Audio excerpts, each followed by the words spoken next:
Por cierto, Lázaro, no sé si has visto unas imágenes de una joven profesora de 22 años de Estados Unidos, se llama Jessica Plitzta.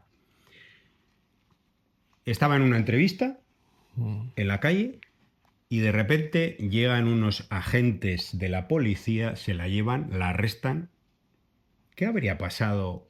¿Qué habría pasado si esto ocurriera, por ejemplo, en Cuba? Que está alguien delante de una cámara y llega la policía, se la llevan, le detienen.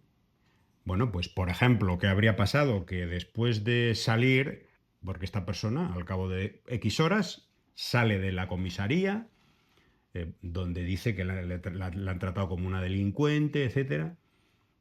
Imaginémonos que esto ocurre en Cuba, pues ya sabemos que automáticamente canales internacionales se interesarían por el caso, Sí, sí. entrevistarían a la joven, saldrían no sé cuántas tertulias No, como... editoriales en la prensa Eso. sobre, bueno, la Pues represión. sobre esto poco ha salido. ¿Qué es No, lo que estaba haciendo? ¿Qué es lo que estaba haciendo? Bueno, estaba participando en una protesta contra la intervención en Venezuela.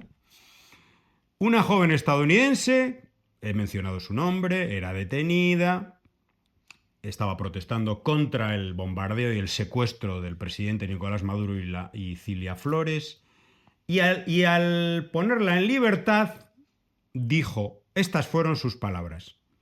Bueno, mujer arrestada en medio de una entrevista, elogia a Nicolás Maduro. Claro, imaginémonos después de elogiar a Nicolás Maduro cuántas entrevistas le han... ¿Cuántas solicitudes de entrevistas habrá tenido en los medios increíble. internacionales? ¿Tú cuántas crees, Lázaro? En los medios internacionales, ninguna, ninguna. Si acaso una escondidita por ahí que no destaque mucho. Que no, mira, eso es otro ejemplo. Ese es otro ejemplo, tantos, tantos que hay, ¿no?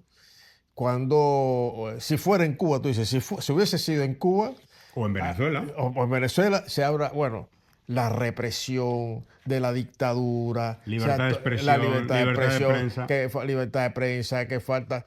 Esto pasa en Cuba y tenemos los titulares varios días en la prensa burguesa hablando de dictadura, de régimen, criticando, atacando y dándole más municiones, que es lo que quería decir, más municiones a el armamento que tiene el imperialismo norteamericano para estas cosas. Pero si es dentro, en su terreno, pasa prácticamente desapercibido. Este es un hecho que no se le, en la prensa y en los medios hegemónicos que maneja Estados Unidos no tiene relevancia, no es importante. Pero si pasa en Cuba, pasa en Venezuela, ya la cosa cambia. El régimen arresta a joven cuando estaba protestando por no sé qué cosa. Vale.